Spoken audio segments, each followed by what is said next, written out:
নিজের দামটা ধরে রাখবেন। লোকে হয়তো আপনাকে অহংকারী বলবে, তাতে কি, একটু আধটু অহংকার থাকা ভালো।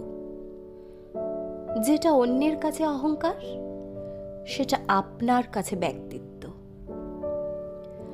আপনি ব্যক্তি মানেই একটা ব্যক্তিত্ব আপনাকে রাখতেই হবে, তবেই তো আপনাকে সুন্দর দেখাবে।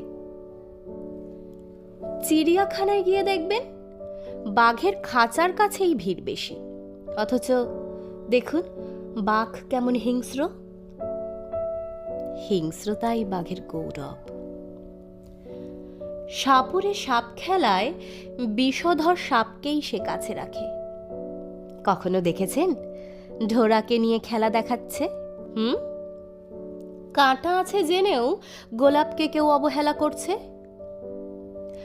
তাহলে আপনি বা কেন এত অ্যাভেলেবল হয়ে উঠবেন?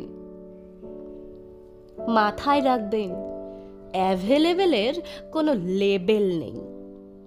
নিজের দামটা যদি নিজে না কমান, তাহলে আপনার দাম কেউ কমাতে পারবে না।